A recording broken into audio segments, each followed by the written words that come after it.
This is Carl at National RV Detroit. I'm going to walk you through this 2023 Autumn Ridge travel trailer, model 26BH.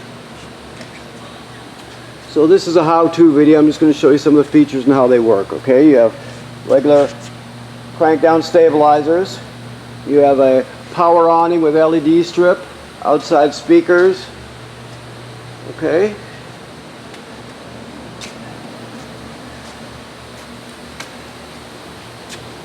Up here we have some, let me get some light here. Oops. We have pass-through storage. Here you have a crank for the stabilizers. Okay, that crank also will work on this power tongue jack. If this happens to fail for any reason, you can pull this rubber plug out of the top and you can use that 3/4 crank to crank the jack to get yourself out of trouble. You also get a hitch with this. It's a Husky centerline weight distribution hitch with built-in sway control. We'll show you how that operates when you pick up. Also, you have a sprayer there, a coiled sprayer. That's got a quick connect end that goes into the spray port. I'll show you that when we get to it. 2 LP tanks full with automatic changeover regulator. Like I stated, a power tongue jack. You also have a deep cycle marine battery. This is your ladder that comes with it. It's or you purchased with it. It's a telescoping ladder that hangs on the back of the trailer. That is your dump hose, and this is just a reducer to reduce your short cable down to a 20 amp. Okay. Furnace vent. This is your city, or this is your fresh water tank fill right here. So the most common way to get water to the trailer obviously is the city water hookup. But if you're camping someplace without city water, you can pre-fill your fresh water tank and use the onboard pump to pump the water. I'll show you the switch for the pump when we get to it.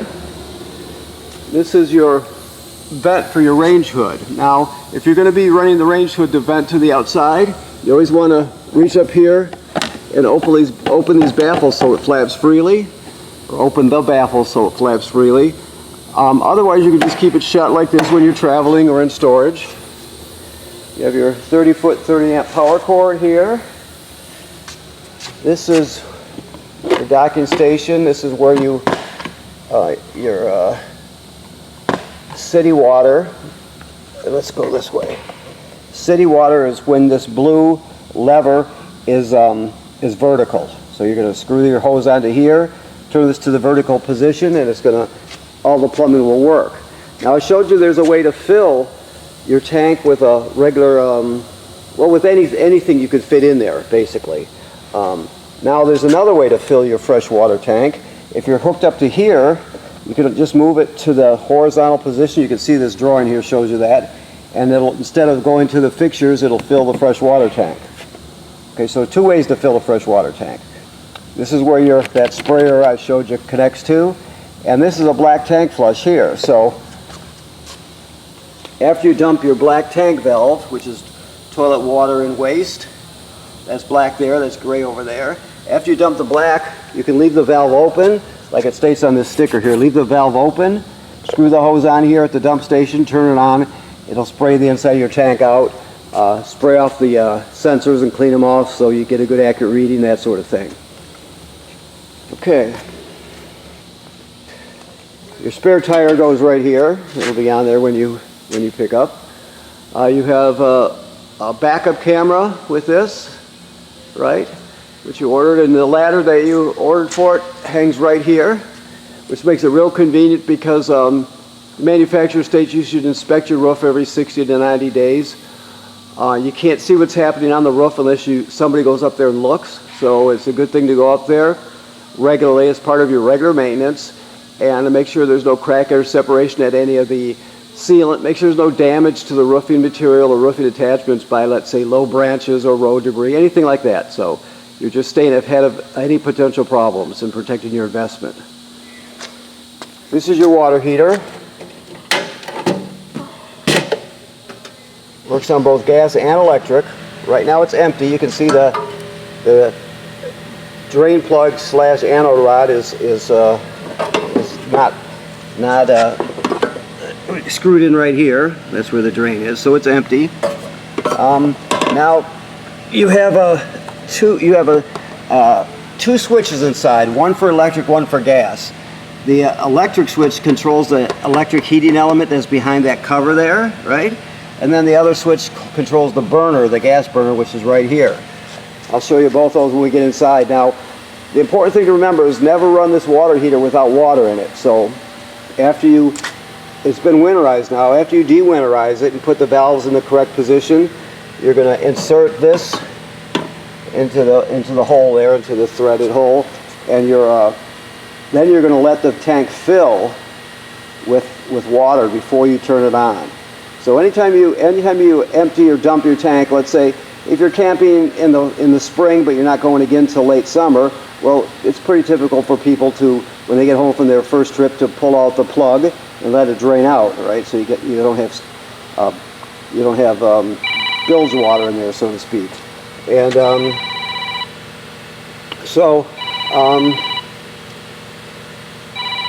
just remember when you're getting ready to camp again, you put this back in, obviously, but make sure you fill the tank before you use it. Otherwise you can damage it. Okay, all right, so let's go inside.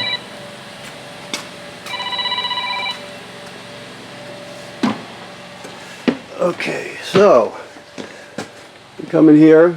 These are light switches, obviously. This one is for your awning, and this is the switch for your awning right here, your power awning. You can see it goes like that. Never leave the awning out unattended. If you're not going to be at the campsite, roll it in. These are for your levels. You can see your battery charge. Your tanks are all empty. They graduate in 1/3 increments as they fill. Your water pump switch is here. Remember, we talked about using that pump to pump water out of the fresh water tank if you don't have city water. This is also used to winterize the trailer. And then you have to light your water heater on gas. There's the light there, the fault light there, and then to turn it on electric is right here. Never run the water heater without water in the tank. Okay, so this is the other part of your backup camera. It's the screen that goes into your tow vehicle with you. We'll show you how that works when you pick up. This is your Bluetooth brake controller, which will show you how that works also when you pick up. This couch jackknife's flat, so you can use it for a bed. Okay. Well, we're looking. There's your keys hanging there in the faucet. Let's see what else we have down here. This is your carbon monoxide LP gas detector right here. So that should always be green like it is. If it's not green, get it serviced. So obviously it's important. Like I said, it detects carbon monoxide buildup and LP gas leaks.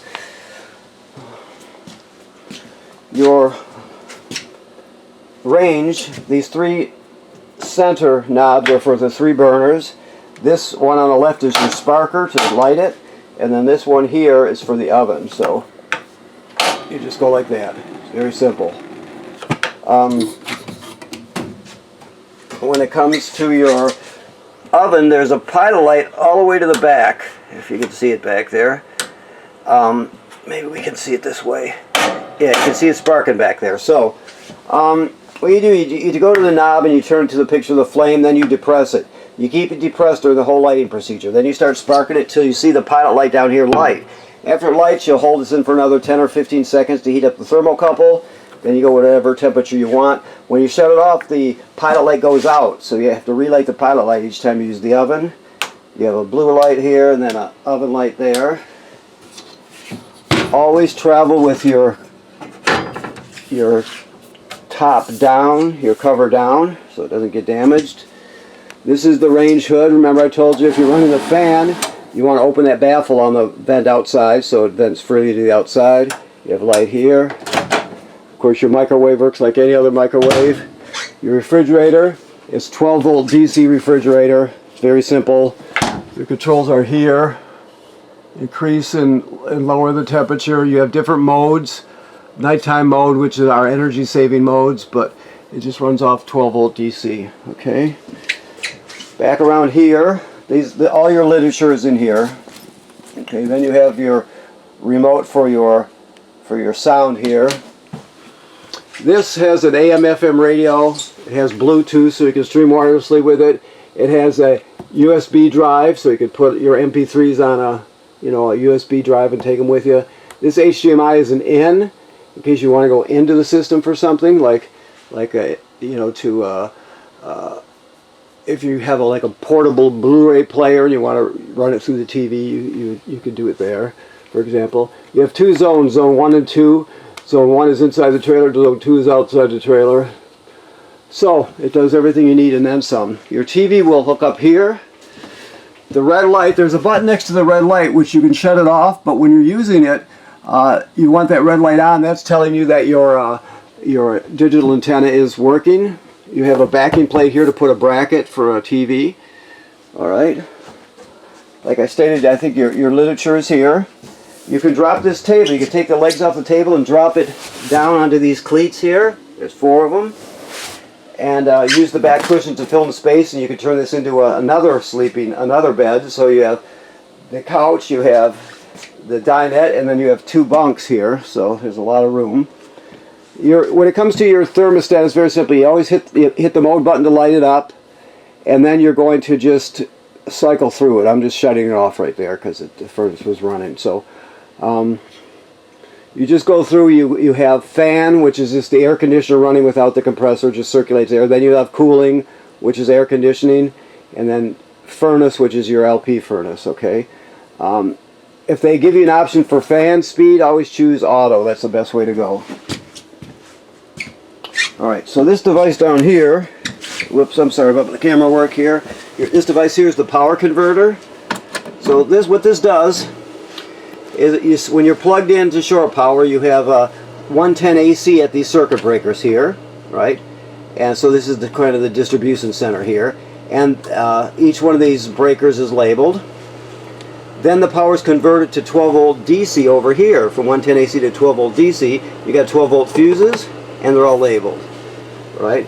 This is also a battery tender, so it's going to sense how much energy your battery up on the tongue has and needs, and as long as you're plugged in, it's going to send enough amps up there to keep it charged. So it converts AC to DC, and it charges your battery. Alrighty. Coming back, this is obviously it's a lavatory sink and a medicine chest. This is a GFCI. All the plugs in the trailer are wired through a GFCI, even the one on the outside. So if you're using something outside that pops, you're going to be resetting it inside. Okay, your shower works like any other shower. The toilet works like any other toilet. This is a flush pedal here. And you see there's antifreeze in it because it's winterized. So when you get to you can't use it dry. So when you get to the campground, you hook up your power and your water. Then you'll come in here and you'll put a dose of chemical right in the bowl. Right? And you'll step on the pedal and hold it down. While you're holding it down, water will come swirling out and wash the chemical, and the water will go into the tank below, the black tank below. You put at least 1 gallon of water in there with the chemical. You can use more, but not less. You know, it's up to you. People, you can use 2 or 3 gallons, whatever you want to do. But the bottom line is you can't use it dry.